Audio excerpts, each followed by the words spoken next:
حضور کے وصال کے وقت یہ انتہائی اہم موقع تھا جس کو سنبھالا حضرت ابوبکر صدیق رضی اللہ تعالیٰ عنہ نے۔ اس وقت حالت یہ تھی جب حضور کا وصال ہوا تو حضرت عمر رضی اللہ تعالیٰ عنہ تلوار لہرا رہے تھے اور کہہ رہے تھے اگر کسی نے کہا کہ حضور کا وصال ہو گیا تو میں اس کی گردن کاٹ دوں گا۔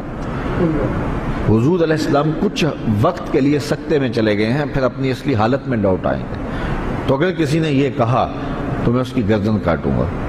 حضرت زید بن عبداللہ کے بیٹے جا کے اپنے باپ کو خبر دیتے ہیں باغ میں کہ ابا جان حضور کا انتقال ہو گیا، تو وہ وہی ہاتھ اٹھا کے اللہ کی بارگاہ میں عرض کرتے ہیں اللہم اذہب بصری حتی لا ارا بعد حبیبی محمد احد صلی اللہ علیہ وسلم۔ وہ کہتے ہیں اے اللہ میری آنکھوں کی بینائی اچک لے، میں ان آنکھوں سے اب حضور کے علاوہ کسی اور کو نہیں دیکھنا چاہتا۔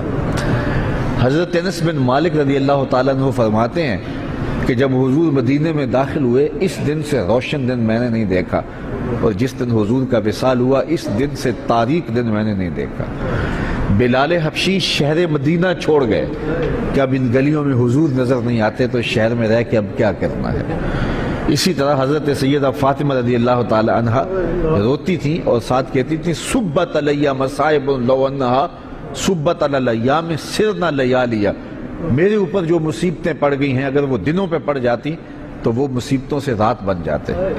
وہ غضبہ نامی اونٹنی جو حضور کی سواری تھی، اس اونٹنی سے حضور کا ہجر برداشت نہ ہوا، وہ حضرت سیدہ فاطمہ زہرا کی دہلیز پر سر رکھ کر کے روتی رہتی تھی اور باقاعدہ اس حال میں اس نے انتقال کیا۔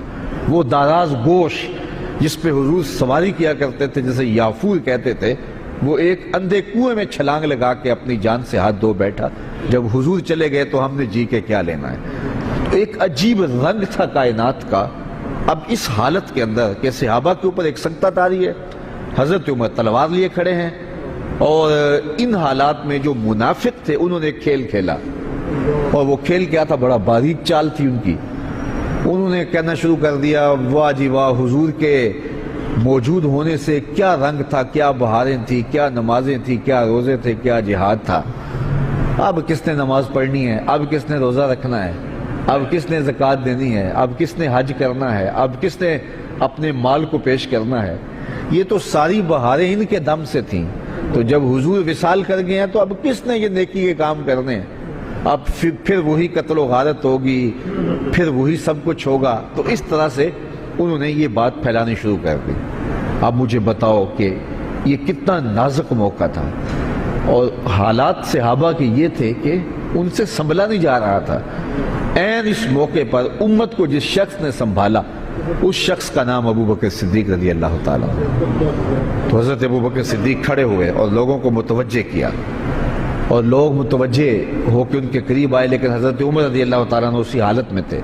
لیکن جب آپ نے لوگوں کو قریب کیا تو وہ بھی آ گئے، تو آپ نے لوگوں سے مخاطب ہو کر کہا لوگوں مجھے ایک بات بتاؤ کہ تم کس کی عبادت کرتے ہو؟ تو انہوں نے کہا کہ ہم اللہ کی عبادت کرتے ہیں۔ تو کہا کہ وہ تو حی ہے، وہ تو لا یموت ہے، وہ تو زندہ ہے، اس کو موت نہیں ہے۔ اور حضور اللہ کا فرمان اور حکم لے کر آئے تھے، اور جو ذمہ داریاں تھیں وہ نبھا کے حضور چلے گئے۔ اور پھر آپ نے وہ آیت پڑھی وما محمد اللہ رسول۔ صحابہ فرماتے ہیں ہمیں پتہ چلا کہ یہ آیت اس موقع کے لیے نازل ہوئی تھی، ہمیں پہلے کبھی اس کی طرف توجہ ہی نہیں ہوئی تھی۔ اور پھر فرمایا کیا جس دین کے لیے رسول اللہ نے اپنی ساری زندگی لگا دی، حضور نے اپنی ساری جوانی لگا دی، حضور نے ایک ایک لمحہ جس دین کے لیے صرف کر دیا، کیا حضور کے وصال کرنے کے بعد تم اس دین کو چھوڑ دو گے؟ صحابہ نے کہا کیوں چھوڑیں گے، ہم تو کھڑے ہوں گے اس دین کے لیے۔ تو کہا پھر حضور چلے گئے اور تمہارے کندھوں پہ یہ ذمہ داری ڈال گئے ہیں، اب اٹھو اور اس دین کا جھنڈا لے کے پوری دنیا کے اوپر نکلو۔ اور اس جملے نے امت کو کھڑا کر دیا۔